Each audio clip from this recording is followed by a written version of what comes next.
Hello, this is Stan Lubeck. This is workshop number 12. And what we're addressing is how many is enough in your small group. Sometimes it's so small that it creates greater challenges. So critical mass is the smallest amount of fissile material needed for a sustained nuclear chain reaction, which leads us to ask, what is the smallest size for a small group where there's enough people to sustain group health, sharing ideas and insights, experiencing life-changing community? So I believe that a small group operates best when it's somewhere between 12 and 15. 12 individuals or 6 couples is a good target for launching your group.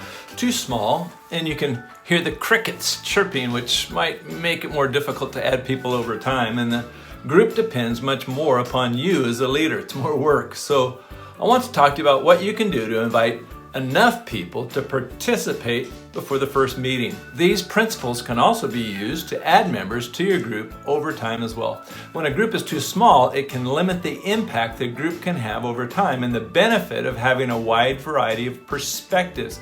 So how can you get the group to a size where people sense that something special is happening through a group of people who are excited to be involved and connected to one another? The number 1 is just too insignificant for making an impact. So how do you make sure that your group number isn't too small?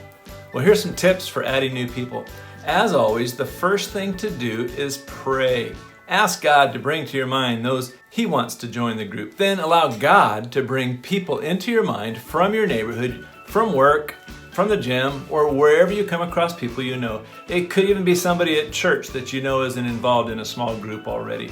If the group has already started, talk about this with the group. Bring up the people you are considering and ask them to prayerfully consider who the Lord would ask them to bring to the group as well. Some groups have an open chair in the group as a reminder for everybody to be praying about who that person might be that should fill the chair over time. You might even schedule an open house social for the group to invite new people where everyone's favorite dessert is there and new people can be invited.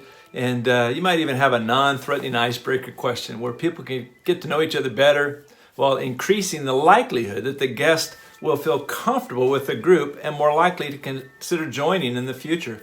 Prepare your group members by giving them tips on how to get to know new people.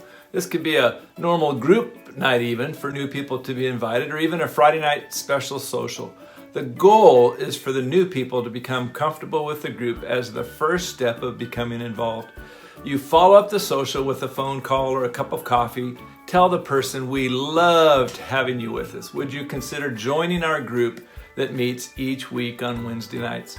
Give them the details of when and where the group meets and express your desire for them to join. You might even consider scheduling a field trip, a hike, or a bike ride with your group where a new person can participate and develop relationships that can lead to joining the group. It's all about relationships. So these opportunities are simple baby steps that lead to a greater likelihood that the person will want to engage regularly with the group. You're basically trying to expose them to the group itself. With this extra effort to cultivate new relationships, soon you will find that God is adding to your number as He wills, and your group will grow. All right, next, when your group is too big. Bye for now.